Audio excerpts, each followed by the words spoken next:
All right, welcome back to Keep It Electric. We are officially in the home stretch. Opening day is next week. The roster battles are heating up, and we've got some big news to break down. First up, we have Logan Gilbert. He gets the nod as Seattle's opening day starter. Then we have Rowdy Tellez. He's making one hell of a case to crack the roster. Does he fit into the Mariners roster plans?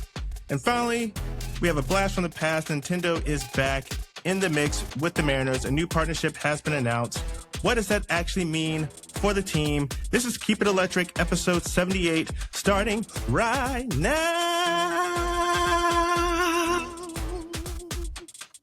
I don't know why I decided to go falsetto. Okay, first things first, we're going to do a couple of quick hits around the diamond here because there are a couple things that happened over the past week where I honestly just couldn't even help myself here. The MLB draft is July 13th this year. So far, the class isn't really appearing extremely stacked in comparison to the last few years. We could be wrong, but right now, as the prospects continue to develop, the class is basically headlined by Jackson Holliday's younger brother, Ethan, and then the rest kind of fill out the spots. And that's not trying to diminish the other players, but for now, let's just leave it at that. But depending on which way you look at it, this player right here, Mitch Voigt, depending on which side of the coin that you stand, his draft stock is rising or falling. The Mariners could use another corner infielder in their organization, and by the looks of it, Voigt could definitely be the one to give them a marginal bump. Sorry, I really couldn't resist. Anyways, the kid apologized, okay? And my first reaction when a good friend sent me this video was like, wow, any kind of celebration today is in play. I don't know if this is the kind of energy a team truly wants, but damn, it's entertaining. Voigt is a top prospect in the Big Ten, may actually get a shot at making a major league roster at some point in his career. This video won't soon be forgotten if we hear from him again. Kobe Mayo, highly touted prospect out of Baltimore. Strong corner infielder with a bunch of power. His name has already been thrown around this offseason as an Orioles trade chip. He did not have a great spring training with Baltimore. Sounded off about his displeasure being optioned back to AAA, where honestly, this should ring a bell for some Mariners fans. Mayo has been lighting it up. Dominant in all three levels in the minors, including crushing it for their AAA affiliate Norfolk Tides. He's hit over 25 home runs each of the last two seasons in their organization, but has yet to have that talent translate at the major league level. Reminds me a bit of a guy named Jarred Kelenic. He crushed AAA pitching, but just couldn't put it all together at the major league level for us. Anyways, Mayo voiced a displeasure with his demotion, calling back all the success he's had in AAA and how returning there is a lose-lose situation. Now, I'm paraphrasing a bit here with this next statement, but he's basically saying going back there and having success won't really make an impact, but it's expected of him at this point. And if he doesn't produce in a similar fashion this time around, then he would be considered a player who's fallen off. And to his point, he's not wrong. That's something that happens a lot when it comes to critics. However, this spring, he went 8 for 42, a slash line of 190, 239, 262, 0 home runs, 13 strikeouts, not making a great case for himself here. He did play 17 games at the major league level last year for the O's. There, he went 4 for 46 with 22 strikeouts. Should I even say more? I don't think I need to, but I will. That's a 98, 196, 98 slash line. Yeah, you might need some reps in AAA. Neither of those performances warrant the opportunity to break camp with one of the best offenses in the league. He's already blocked by a stacked infield, and he can't get over the Mendoza line. So what are we even talking about? Mayo could very well be a valuable trade chip for the O's. The attitude may drive his stock down. The performance will also drive his stock down. However, he did walk back his comments yesterday. Let's take a look at that. Reading the direct quote here. The comments I made yesterday to the media after being optioned were by no means directed to the Orioles organization or the Norfolk Tides. I will be the first to tell you I didn't do enough this spring to break camp with the big league team. I was frustrated in the moment and things were taken out of context. As a competitor, this has lit a fire in me, and I will make sure I work even harder to get back to the big leagues and help the team win games as soon as possible. I will never settle for anything less than the best version of myself. Thanks for providing your professional walk back, Mr. Mayo. Some Mariners fans are clamoring for a trade to acquire Mr. Mayo, but out of the gate, I'd say no. It wouldn't make sense. Mayo isn't ready at all. We have a 19-year-old prospect who can play third base in Colt Emerson, who we'll either see mid-2026 or at the beginning of 2027. And if we want to give someone else a shot before we give Emerson a shot, I think we could give it to our 24-year-old prospect, Ben Williamson. Just say no to Mayo, unless it's on a sandwich. The Blue Jays can have him. I'm okay with that. Also, since last week, Logan Gilbert has officially been named the Mariners' opening day starter. Honestly, I think most people saw this coming. Gilbert was remarkable last season, and time again, he stepped up in big moments for this team. Rolling out Luis Castillo would have been nice, maybe even a little symbolic, a little bit of novelty, but this wasn't like a King Felix situation. Castillo already had the honor in back-to-back seasons, and now it's only fitting that a proven homegrown talent takes the mantle.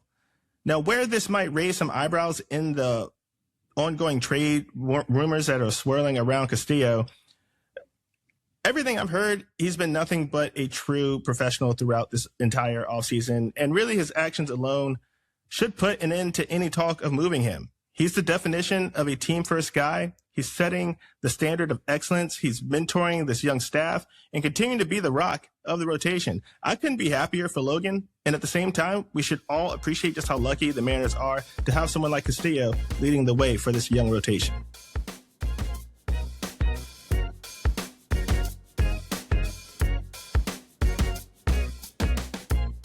All right, let's talk about Rowdy Tellez, because this is a tough one. On one hand, Tellez has absolutely earned a spot on this roster. He's proven it with his performance this spring. But the real question is, how do the Mariners actually make this work? Because unless they make a move they really don't want to make, I don't see how they fit him in. And let's be real, we all know what move they're talking about. That move would be cutting bait with Mitch Haniger. Now, that's easier said than done, because Haniger is owed nearly $17 million this season. And if the Mariners could trade him and get another team to take on even a part of that salary, they'd be incredibly lucky. But realistically, who's taking on that contract? Haniger was smart to opt into this deal. This is likely his last big payday, and he knows that. So if Haniger sticks around, then who would be the odd man out? Some might point to Miles Mastrobuoni, but that doesn't make a ton of sense either. Mastrobuoni has had a solid spring. He's versatile. And let's be honest, he's got a more reliable glove than both Tellez and Haniger. And then there's the argument about Rowdy's playing time. Some will say that he got the lion's share of reps at first base, but that's not really a shock. Teams tend to give extended looks to certain players for a reason. Luke Raley, for example, just had a baby, so there's some paternity leave involved. But at the end of the day, Raley is the starting first baseman for this team. I don't know how they can exercise a situation where he isn't. If the Mariners do keep Tellez, they can shuffle Raley between first and the outfield. But then, what do you do with Donovan Solano? It's not about the $1.5 million option that they would owe Tellez if they put him on the roster. That's just a drop in the bucket and well within the $15 million budget that they set for themselves this all season. The real question is whether they see any value in Haniger. If they don't, then keeping him around, riding the bench, or even cutting bait with him, they're just setting $17 million on fire. And for a team that operates with financial limitations, that's a tough pill for them to swallow. So what happens next? Tellez also has a decision to make. If he thinks he can land a roster spot somewhere else, he'll likely elect free agency if the Mariners don't add him to the 40-man. There's also a world where the Mariners could cut ties with someone else. Austin Shenton. I hate to throw that name in the mix, but they acquired him for cash this offseason. He's a former Mariners draft pick, a local guy, and someone who might clear waivers. It could be worth the risk. Then you start looking at the bullpen. Could they move on from a reliever to free up a 40-man spot? Maybe Carlos Vargas, Will Klein, who they just acquired? I don't know, possibly. But even if they did, it only opens up a spot on the 40-man roster. It doesn't guarantee Tellez a spot on the opening day roster. That's why Haniger is the biggest name in this conversation. Would cutting Haniger hurt? I honestly don't know. He has ties to Seattle. It's a sentimental place, but he's got his money. And if a team wants to take a chance on him, he can find work elsewhere. I don't think he's played in the game since March 8th so far in the spring training. So we don't even know if he's fully healthy. Is it really worth keeping him around just to start on opening day and then have him ride the bench the rest of the way? I don't know. So the Mariners have a brutal decision to make. And on Sunday, Tellez, he can go right up to the team and straight up ask, am I on the roster or am I not on the roster? And if the answer is no, he's free to move on. So we'll soon find out who's going to be getting cut because it's inevitable. It could be Mitch Haniger. It could be Miles Mastrobuoni. It could be a reliever. It could be Tellez. We have no idea, but we're about to find out.